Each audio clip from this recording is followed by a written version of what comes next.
క్వశ్చన్లో సభ్యులు ప్రశ్నలు అడిగినారు. మా డిప్యూటీ లీడర్ హరీష్ రావు గారు స్ట్రేట్గా ప్రశ్నలు అడిగినారు. ఏమని? మీరు మూసీ సుందరీకరణ పేరు మీద పేదల ఇండ్లు కూలగొట్టినారు.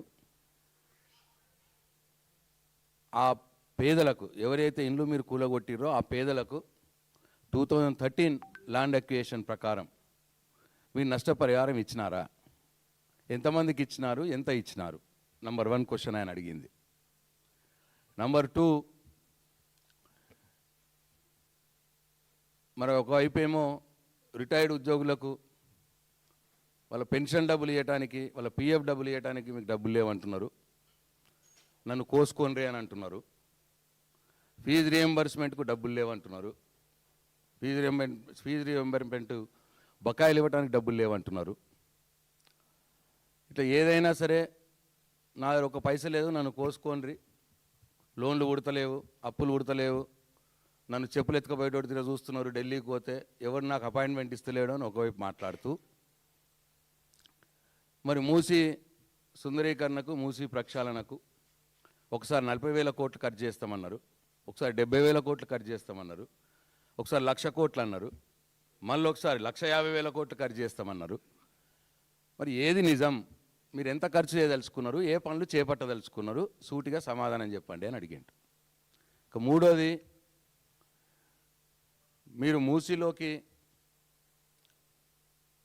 మంచినీళ్ళని తెచ్చి వేస్తామన్నారు. అది మల్లన్న సాగర్ నుంచి వేస్తున్నారా, కొండపోచమ్మ సాగర్ నుంచి వేస్తున్నారా, లేకపోతే గాల్లో నుంచి తెచ్చేస్తున్నారా? మరి కొండపోచమ్మ సాగరు, మల్లన్న సాగరు కాళేశ్వరంలో భాగమేనా? దీనికి కూడా సమాధానం చెప్పాలని అడిగిండ్రు. ఇట్లా స్ట్రేట్గా సమాధానం చెప్పమని అడిగితే ముఖ్యమంత్రి గారు అవేం సమాధానం చెప్పకుండా ఇష్టం వచ్చినట్టు మాట్లాడడం, కేసీఆర్ గారి చావు కోరుకోవడం, హరీష్ రావు గారి మీద బాడీ షేమింగ్ చేయడం, ఆ అద్దాలు తీసేసి చూస్తే మాడి మసైపోతారు అన్నమాట మాట్లాడడం, ఇట్లా అడ్డగోలుగా గంటన్నర సేపు మాట్లాడడం జరిగింది. ఒకసారి ముఖ్యమంత్రి ఇండ్లు ఇంకా కూలగొట్టని చెప్పాలనా ముఖ్యమంత్రికి? అదే మాట అడిగిండు మా హరీష్ రావు గారు. పేదల ఇల్లు కూలగొడుతున్నావు అని అంటే కూడా ముఖ్యమంత్రిని విమర్శించొద్దు అని అంటే, స్వయాన స్పీకర్ గారే అంటే ముఖ్యమంత్రిని విమర్శిస్తే మీకు మైక్ ఇయ్యను అంటే, మరి మేము అసెంబ్లీకి పోయి ఏం లాభం?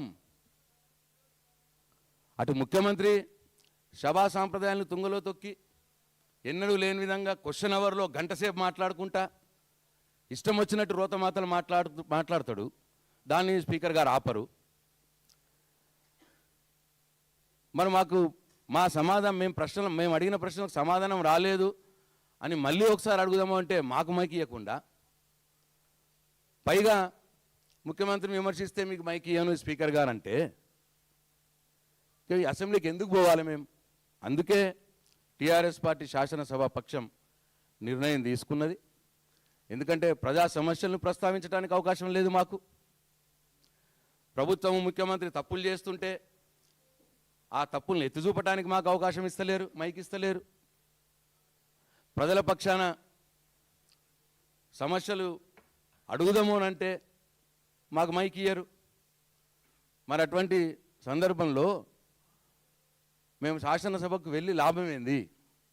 అందుకే ప్రజలందరికీ కూడా అర్థం కావాలి, తెలంగాణ సమాజానికి కూడా విషయం తెలియాలన్న ఉద్దేశంతో ముఖ్యమంత్రి గారి ఆ జగుత్సాకరమైనటువంటి వారి మాటలు శాసనసభలో ఏవైతే మాట్లాడుతున్నాడో దాని వైఖరికి నిరసనగా, స్పీకర్ గారి పక్షపాత వైఖరికి నిరసనగా, ముఖ్యమంత్రిని విమర్శిస్తే మీకు మైక్ ఇయ్యను అన్న మాట మాట్లాడినందుకు స్పీకర్ గారి పక్షపాత వైఖరికి నిరసనగా మేము నిన్న శాసనసభని సెషన్స్కు బైకాట్ చేయడం జరిగింది అని చెప్పి తెలంగాణ సమాజానికి మేము వినమ్రంగా మనవి చేసుకుంటా ఉన్నాం.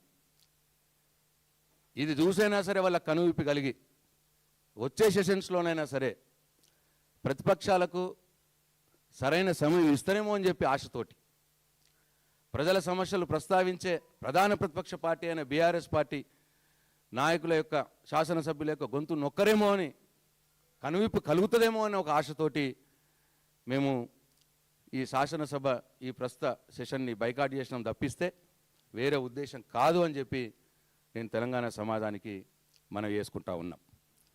అట్లనే ఇలా పీపీటీ విషయంలో పవర్ ప్లాంట్ ప్లాంటేషన్ విషయంలో కాంగ్రెస్ పార్టీ ఎటువంటి ద్వంద్వ వైఖరిని అవలంబిస్తున్నదో కూడా తెలంగాణ సమాజానికి మీ ద్వారా మేము తెలియదలుచుకున్నాం.